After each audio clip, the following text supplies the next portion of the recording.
Welcome to Sightings. I'm Tim White. Today we're coming to you from in front of a jungle gym, a common feature in American playgrounds that brings fun and joy to children everywhere. But something that's not fun and has nothing to do with jungle gyms is being abducted by UFOs. Today we look at one Jerry Pellington, a common gardener whose life was inextricably changed by the unexplained. Jerry Pellington is a gentle, kind man who enjoys his work. He had no idea what was awaiting him from beyond the supernatural. I had a chance to interview Jerry at his home in unincorporated King County.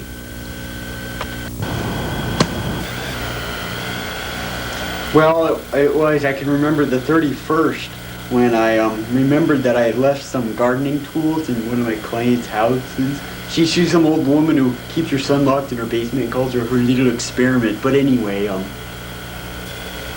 Can you describe the events that happened that night, Mr. Pellington? They sort of flew around in the sky. It was shiny like the moon, or only it wasn't the moon. It wasn't the moon, because it flew around and stuff. I drew up a picture of the spacecraft that I saw that night. You can see it right here and here too, and all over, and it looked just like this because it was bright and had color, lots and lots of color. I'm probably on the ground somewhere, and that's Elvis, and that's what it looked like. A startling fact is that Jerry's portrayal of the UFO looks strikingly similar to other eyewitnesses' artwork, a pattern so similar, many experts agree it cannot be coincidence. Well, as you can imagine, I was surprised, so I squirted it with the hose, because I didn't know what to do, so I squirted it, and that just sort of made it come down. But it seemed like a good idea at the time. But that's when I noticed him. Imagine my surprise! He had big black eyes, an extended cranium, nostrils, and a slit where a mouth should be. Jerry's description of the alien sounds identical to an entity often spotted during abduction cases, called grays by UFO investigators. So anyway, I looked directly into his eyes, and it was weird because it was exactly like I could hear his thoughts. As crazy as it sounds, it's like he started to communicate with me, like via telepathy. I come from the stars. I come in peace. You will come with me to the heavens.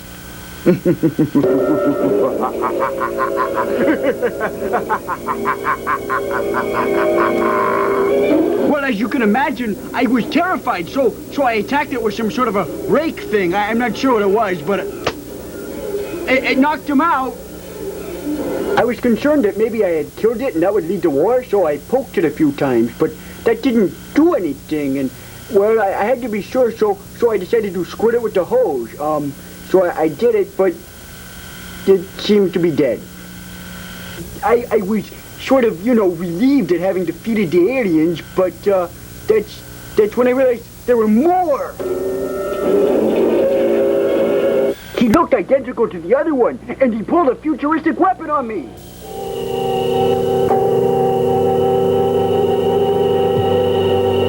I found myself unable to move. This is when I believe the abduction occurred. Dr. Hud Bopkins is a renowned UFO expert and author of 3 books, Missing Time, Intruders, The Follow-Up, and Toodles Goes to Market, 2 of which deal with alien abductions.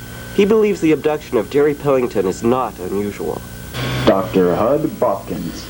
Yes, this is the common sort of UFO abduction. It's the kind, well, if somebody gets abducted, it usually involves a spaceship of some sort. I know it's common because it's happened to me about 7 times. When I woke up again, I was on a table on a spaceship, and I could tell they were going to perform medical operations on me. You know, the funny thing was that they were really inept at it. It was almost like some old comic movie or something.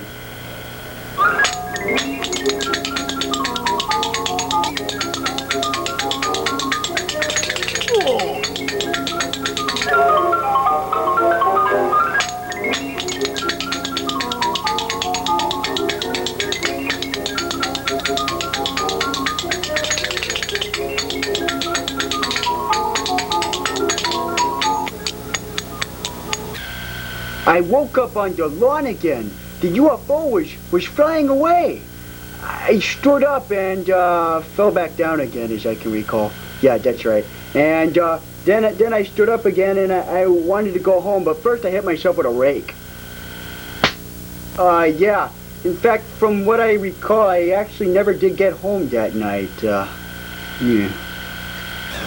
Perhaps the only thing more compelling than Jerry's story is the amount of physical evidence it left behind.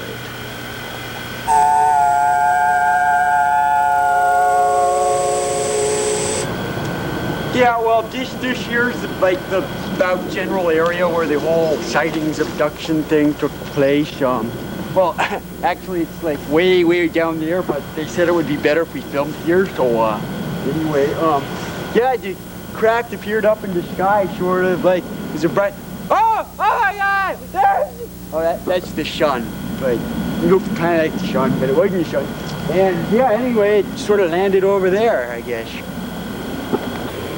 It had landed over here and the grass won't grow. I tried to grow some plants in it and nothing would grow in where the soil where it landed. My wife says I can't get anything to grow, even in the garden, but that's where I always get abducted, I suppose.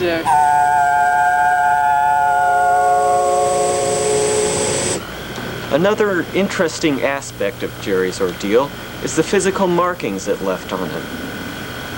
While he was left with no scars, Jerry was left with many tattoos, which appeared to be messages written in a strange language.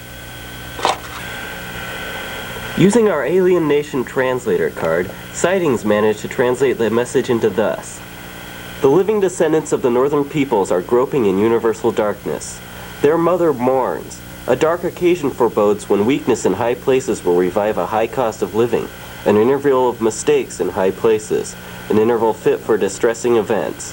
And for Libras, remember, that special someone is just around the corner.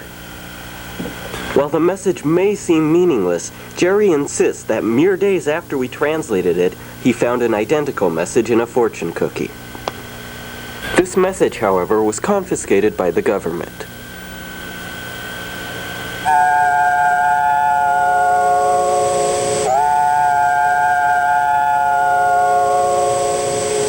Who's doing that? Stop it!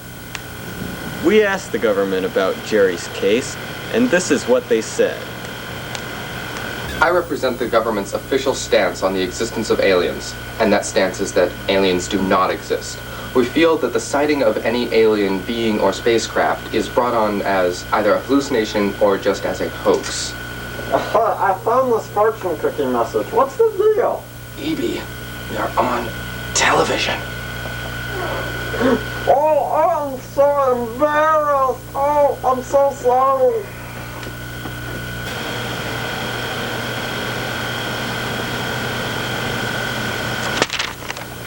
Although Jerry's ordeal had some negative aspects, he was also positively touched by the abduction. You know, since the abduction, I've seen the world in a whole new light. It's like I notice little things that other people just take for granted, but to me, that's the best part of life. That and prior to the abduction, I could not speak with certain types of cheeses. Shut up! Listen to me! No! Shut up! I'm on TV right now. Quiet! Sightings with Tim White. No, you can't talk to him. Sightings will keep you posted on any further details regarding this case. No, we won't, Tim. Actually, we've been canceled. What? Yeah, the X-Files, it's replacing us. It's fiction. But I wanted to know what happened with the Ouija board thing. Sorry there, Tim. But I wanted to know what happened. Better look for a new job. With us today is Dr. Podolopoli, renowned UFO expert. Dr. Podolopoli, do you believe in UFOs? Yes, thank you, Tim. Now, this is a very difficult question, one that brings up even more difficult questions as you ask it. Now, I believe that it is entirely probable that there are extraterrestrials visiting our planet, that being Earth. But even if it is widespread hallucinations, as some scientists hypothesize, that in itself is such a widespread phenomenon that it warrants further exploration in its own right, if you understand what I'm saying.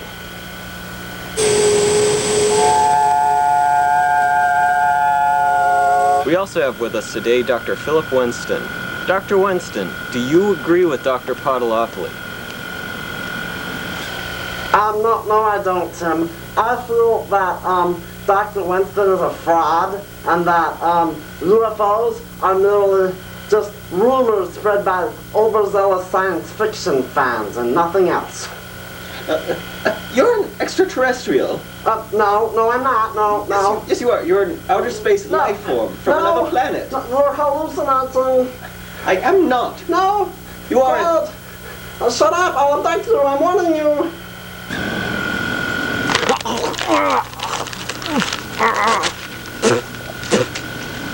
Dr. Podolopoli, Dr. Winston, thank you for joining us. And thank you. Until next time, I'm Tim White.